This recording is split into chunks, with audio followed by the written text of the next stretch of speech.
علماء کرام، سماجی، سیاسی، قومی، ملی تنظیموں کے ذمہ داران، ہندوستان کے قانون اور ہندوستان کے انصاف سے ہم آہنگ مالیگاؤں کی وہ عوام جو آج اس دھرنے میں شریک ہیں، میں کچھ سنجیدہ باتیں عرض کرنا چاہتا ہوں جس کا علم آپ کو بھی ہونا چاہیے، اور موجودہ ڈپارٹمنٹ کے ذریعے سے ہماری یہ آواز ہمارے برادران وطن تک بھی پہنچے، یوگی سرکار تک بھی پہنچے، مودی سرکار تک بھی پہنچے، اور وہ اس بات کو نوٹ کر کے رکھیں۔ اسلام دین فطرت ہے، اور یہ دین جس وقت سے انسانوں کی ابتدا ہوئی وہاں سے لے کر کے آج تک یہی دین تسلسل کے ساتھ چلا آ رہا ہے۔ ہمیں اس بات کا دعویٰ ہے کہ وہ دین بے عینی ہی اپنی اصلی حالت میں ہم مسلمانوں کے پاس ہے، اور قیامت تک یہ دین باقی رہے گا۔ جس وقت اللہ پاک کا یہ فیصلہ ہوگا کہ دنیا کے اس نظام کو ختم کر دیا جائے تو اللہ پاک دین کی بنیادوں کو، جیسے قرآن پاک ہے، اسے اٹھا لے، اور جب اس روئے زمین پر اللہ کا نام لینے والا کوئی باقی نہیں رہے گا تب یہ دنیا ختم کر دی جائے۔ ہمارے آقا جناب رسول اللہ صلی اللہ علیہ وسلم نے جب اپنی زندگی کے آخری ایام میں حج کیا تو عرفات کے مینا کے میدان میں دعا کی تھی، اور وہ یہ دعا کی تھی کہ پچھلی جو قومیں، امتیں گزری ہیں، ان پر اللہ پاک کی طرف سے نافرمانیوں کی وجہ سے جو عذاب آیا تھا ویسا عذاب میری امت پر نہ آئے۔ دوسری دعا ہمارے آقا نے مانگی تھی کہ کوئی ایسا ظالم بادشاہ میری امت پر مسلط نہ ہو جو انہیں صفحہ ہستی سے مٹا دے۔ تیسری دعا مانگی تھی کہ مسلمانوں میں اتحاد اور اتفاق رہے۔ مینا کے میدان میں یہ دعا قبول نہیں کی گئی، عرفات کے میدان میں آپ زوال سے لے کر کے سورج غروب ہوتے تک دعا مانگتے رہے، یہ دعا قبول نہیں ہوئی۔ سورج غروب ہونے کے بعد عرفات سے نکل کر کے مزدلفہ آئے، مزدلفہ کے میدان میں اللہ کے رسول نے یہ دعا کی۔ پہلی دعا کہ پچھلی قوموں اور امتوں پر ان کی نافرمانیوں کی وجہ سے جیسا عذاب آیا تھا کہ آسمان سے آگ برسائی گئی، پتھروں کی بارش کی گئی، زمینوں کو پلٹ دیا گیا، سیلابی کیفیت آئی، ہواؤں کا طوفان آیا، ایسا عذاب اس امت پر نہیں آئے گا۔ یہ دعا قبول کر لی گئی۔ دوسری دعا جو مانگی گئی تھی وہ دعا قبول کر لی گئی کہ قیامت تک کوئی ایسا ظالم بادشاہ، حکمراں مسلط نہیں ہوگا جو مسلمانوں کو، ایمان والوں کو صفحہ ہستی سے مٹا دے۔ یہ دعا قبول ہو گئی، اور ہمیں یقین ہے، ایمان ہے ہمارا کہ مودی جیسے اگر سینکڑوں لوگ بھی حکمراں بن جائیں، یوگی جیسے سینکڑوں لوگ بھی حکمراں بن سے مٹا نہیں سکتے۔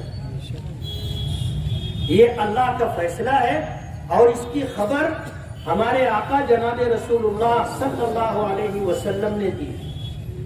دوسری بات، ہمارا یہ مذہب زور زبردستی سے منع کرتا ہے۔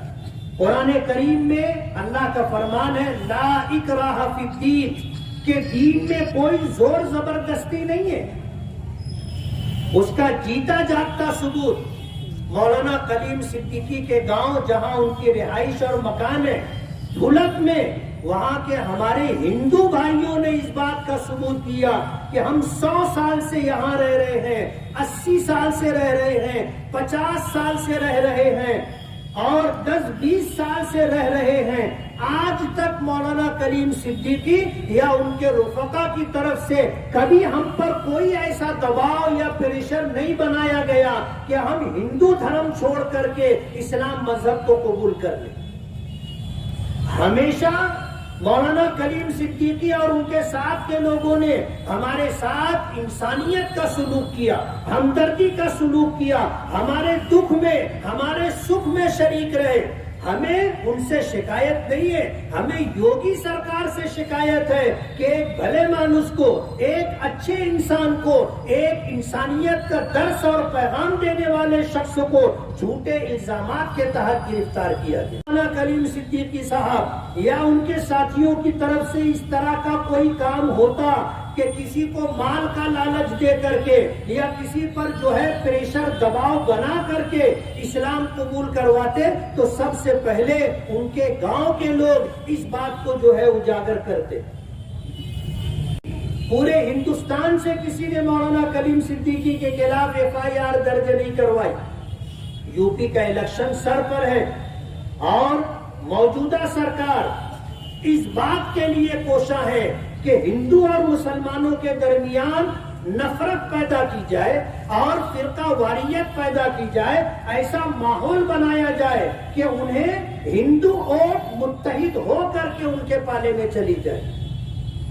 مولانا کلیم صدیقی ہی نہیں، مولانا کلیم صدیقی جیسے بہت سارے لوگوں کو ٹارگٹ کیا گیا ہے اور اس طرح کی کوشش مسلسل کی جا رہی ہے۔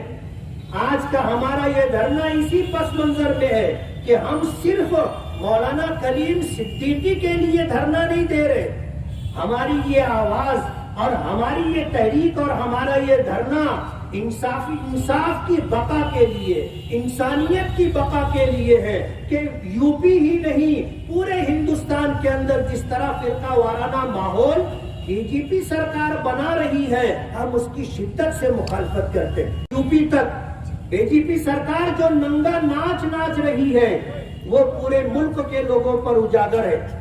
آپ نے دیکھا ہوگا آسام کے اندر کس طرح ننگا ناچ ناچا گیا۔ سرکار BJP کی ہے، کسی طرح کی کوئی کارروائی وہاں نہیں کی جا رہی۔ آپ دیکھو کہ اپنے حق کے لیے اپنی محنت کی کمائی کا صحیح دام اور قیمت ملے، اس کے لیے کسان بھائی ہمارے آج 10-11 مہینے سے مسلسل احتجاج کرتے ہوئے روڈ پر دلی کی سڑکوں پر بیٹھے ہوئے۔ ابھی لکھیم پور کھیری میں جو ہوا پوری دنیا اس پر تھو کر رہی ہے کہ اگر کسان لوگ اپنی فصلوں کا اور ان کے کھیت اور کھلیان سے پیدا ہونے والی پیداوار کا اگر صحیح دام مانگتے ہیں تو یہ کون سی بات ہے کہ دھرنا دے کر جو لوگ بیٹھے ہو، BJP کا منسٹر کا لڑکا گاڑی لے کر کے آتا ہے اور مدمے کے اوپر گاڑی چلا کر کے ان کو رونگتے ہوئے آگے بڑھ جاتا ہے۔ آپ سوچو کہ یہ کس طرح کا جو ہے ظالمانہ قانون ہے۔ ہم آج اس دھرنے کے ذریعے موجودہ سرکاروں کو یہ پیغام دینا چاہتے ہیں کہ اس کائنات کا خالق اور مالک اللہ ہے۔ سرکار کسی کی بھی ہمیشہ نہیں رہی۔ جو آج صاحب مسند ہے کل نہیں ہوں گے، جو آج صاحب مسند ہے کل نہیں ہوں گے، کرایہ دار ہے، ذاتی مکان تھوڑی ہے، کوئی ہمیشہ رہے گا نہیں۔ اگر آج سرکار ان کی ہے اور حکمراں بن کر گدی پر وہ بیٹھے ہوئے ہیں تو یہ نہ سمجھے کہ وہ ہمیشہ رہیں گے اور ظلم و بربریت کا یہ سلسلہ چلتا رہے گا، ایسا کبھی بھی نہیں ہو سکتا۔ لگے گی آگ تو آئیں گے گھر کہیں زد میں، لگے گی آگ تو آئیں گے گھر کہیں زد میں، یہاں پہ صرف ہمارا مکان تھوڑی ہے۔ آج اگر ہندوستان کی انسانیت پسند عوام خاموش رہتی ہے اس لیے کہ یہ مصیبت مسلمانوں پر ہے، مسلمانوں کے علماء اور قائدین پر ہے، تو وہ یہ سمجھ کر کے مطمئن نہ بیٹھے ظالم کے منہ کو اگر انسانیت کا خون لگ گیا ہے تو کل تمہیں بھی بخشا نہیں جائے گا، اور یہ مصیبت آج اگر ہم پر ہے تو کل یہ مصیبت تم پر بھی آنی ہے۔ اس لیے آج ہندوستان میں بسنے والے جو انصاف پسند لوگ ہیں، انسانیت پسند لوگ ہیں، ان کو آگے آنا ہوگا۔ ہم صرف مولانا کلیم صدیقی کی رہائی کے لیے نہیں، بلکہ یو پی اور ملک کے دوسری تمام صوبوں میں جن جن شخصیتوں کو نشانہ بنایا گیا ان میں سے کچھ کی گرفتاریاں ہو چکی ہیں، اور یہ سلسلہ دراز ہے۔ میں تقریباً 15 دن سے اسی مسئلے کو لے کر کے بیرون شہر تھا، اور جس طرح کے سنگین حالات آج ملک پر اور خاص طور پر مسلمانوں پر تھوپے جانے کی کوشش کی جا رہی ہے، اس کے لیے ہم لوگوں کو آواز بلند کرنا ضروری ہے۔ جمہوریت میں سر گنے جاتے ہیں، جمہوریت میں دیکھا جاتا ہے کہ کس طرف جو ہے زیادہ لوگ ہیں۔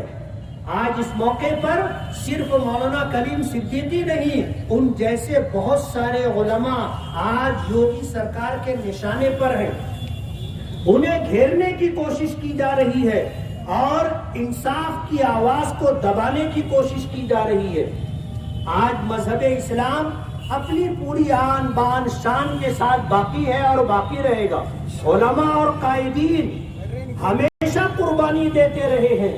ہم جیلوں میں جانے سے نہیں ڈرتے، ہم جان جانے سے نہیں ڈرتے۔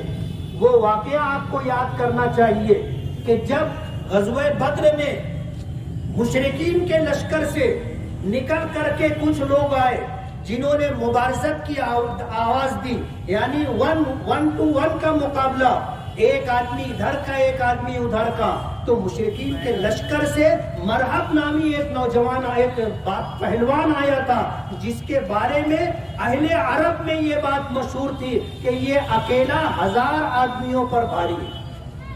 اس کے مقابلے کے لیے حضرت علی آگے بڑھے تھے۔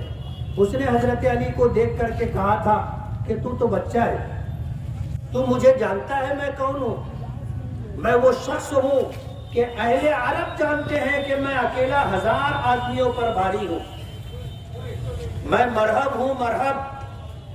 تو حضرت علی نے کہا تھا کہ تم مجھے جانتے ہو، میں علی ہوں جس کو زندگی موت سے زیادہ، جس کو موت زندگی سے زیادہ عزیز۔ ہم جان ہتھیلی پہ لے کر کے چلتے، ہم خطروں سے نہیں ڈرتے، ہم کسی کی سرکار سے اور کسی کے اقتدار سے نہیں ڈرتے۔ ہم وہ لوگ ہیں کہ ایمان کی طاقت ہمیں ظلم کے خلاف خاموش نہیں بیٹھنے دیتی۔ حضرت علی نے مقابلہ کیا یہ کہہ کر کے کہ میں وہ شخص ہوں جس کو شہادت اور موت زندگی سے زیادہ عزیز ہے۔ مقابلہ ہوا، اللہ نے حضرت علی کو جیت عطا فرمائی۔ میں آج اس موقع پر یہ کہہ دینا چاہتا ہوں کہ اکیلے مولانا کلیم صدیقی صاحب کا مسئلہ نہیں ہے، بلکہ یہ مسئلہ ہندوستان میں انصاف پسند اور انسانیت پسند لوگوں کا مسئلہ ہے۔ اگر آج گاج گری ہے مولانا کلیم صدیقی کے اوپر تو ہم خاموش نہیں بیٹھیں گے۔ ہم اس بات کے لیے عہد کر کے میدان میں آئے ہیں کہ ہمیں انصاف ملنا چاہیے۔ مولانا کلیم صدیقی کے خلاف ملک سے بغاوت اور غداری اور دہشت گردی کے جو قلم لگائے گئے ہیں یہ ظلم اور بربریت ہے، اور ہم اس کی شدت کے ساتھ مخالفت کرتے ہیں۔ آج جمعیت علماء مدنی روڈ کی طرف سے، شہر کی عوام کی طرف سے ہم سرکاری نمائندوں کو یہ بتانا چاہتے ہیں کہ ہم انصاف کے لیے اور انسانیت کے لیے اکٹھا ہوئے ہیں۔ اگر کوئی انصاف پسند اور انسانیت پسند شخص پر ظالمانہ کارروائی کرتے ہوئے کوئی ایسی قلم لگائی جاتی ہے جس سے اس کی ضمانت نہ ہو سکے اور اس کو جیلوں میں سلاخوں کے پیچھے رکھا جا سکے، تو ہم اس کی شدت کے ساتھ مخالفت کرتے ہیں کہ ہماری یہ آواز حکومت تک، ہماری یہ آواز مرکزی حکومت تک پہنچائی جائے کہ مولانا کلیم صدیقی کو اور اس طرح جن لوگوں پر ناجائز اور ظالمانہ کارروائی کرتے ہوئے ملک سے غداری کا اور دہشت گردی کا قلم لگایا گیا ہے، رہائی کا فیصلہ کیا جائے۔